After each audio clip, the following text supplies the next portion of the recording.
अस्सलाम वालेकुम।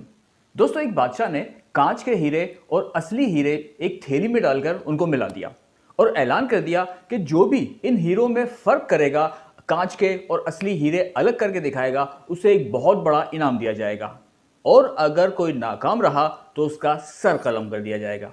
अब बादशाहों के पास सर कलम करने के अलावा तो कोई ऑप्शन नहीं होता था। उस जमाने में होता होगा, बहरहाल ऐलान हो जाता है। बहुत से जौहरी आते हैं, बड़े बड़े माहिर, बड़े बड़े तुर्रम खान, लेकिन नाकाम हो जाते हैं, सर गंवा बैठते हैं। वजह यह थी कि जो शाही जौहरी थे, उन्होंने कांच के इन टुकड़ों को इस खूबसूरती और इस महारत के साथ तराशा था कि फर्क करना मुश्किल हो गया था कि वो असली हैं या नकली। दर्जनों लोग आए और अपना सर गंवा बैठे। एक रोज बादशाह के दरबार में एक नाबीना शख्स आता है। वो कहता है, जी मैं फर्क तलाश करके दिखाऊंगा आपको। बादशाह हैरान हुआ और कहा, भाई बड़े बड़े आंखों वाले आए, वो नाकाम हो गए, तू किस तरह फर्क तलाश करेगा?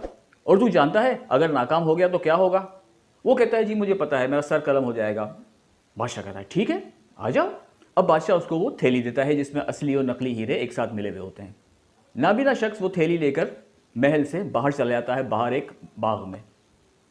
कुछ देर बाद जब वापस आता है तो उसके एक हाथ में असली हीरे होते हैं और एक हाथ में नकली। बादशाह अपने शाही जौहरी को दिखाता है कि भाई चेक करो, सही इसने फ़र्क तलाश किया है। जौहरी चेक करते हैं, कहते हैं, जी बिल्कुल सही, वाकई इसने तो असली और नकली हीरों को अलग अलग कर दिया। बादशाह हैरान। हस्बे वादा बादशाह उसे इनाम से नवाजता है, लेकिन पूछता है कि यार ये बताओ, तुमने फ़र्क कैसे तलाश किया? बड़े बड़े आंखों वाले आए, वो नाकाम रहे, और तुम्हें तो नज़र भी नहीं आता, बगैर देखे, और तुमने समझ नहीं आ रहा कि तुमने कैसे चेक किया, कैसे फ़र्क तलाश किया और कैसे इन हीरों को अलग अलग किया। वो नाबीना शख्स मुस्कुराता है, कहता है, बादशाह सलामत, बहुत आसान था। मैंने हीरे लिए और बाहर बाग में ले जाकर उनको धूप में फैला दिया। फिर मैं उनको चेक करता रहा। जो जो हीरे धूप की वजह से गर्म हो चुके थे, तप गए थे, मैंने उनको अलग कर दिया कि ये कांच के। और जो हीरे सूरज की गर्मी के बावजूद ठंडे रहे, वो असली हीरे थे, क्योंकि असली हीरा कभी भी धूप में गर्म नहीं होता। तो देखा दोस्तों आपने, असली और नकली हीरे की पहचान। हमारी भी पहचान कुछ इसी तरह है।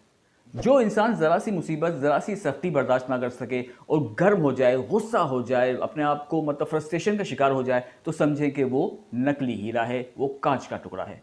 और जो शख्स मुसीबत के वक्त, परेशानी के वक्त, किसी मसले के वक्त अपने आप को पुरसुकून रखे और मसले और उस परेशानी का हल तलाश करे, तो वो हीरा है।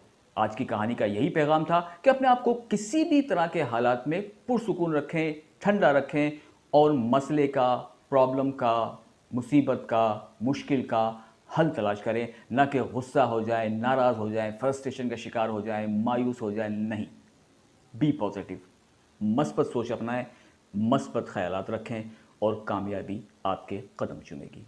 बस यही था आज का पैगाम, यही थी आज की कहानी। इजाज़त दीजिए, अल्लाह हाफिज़।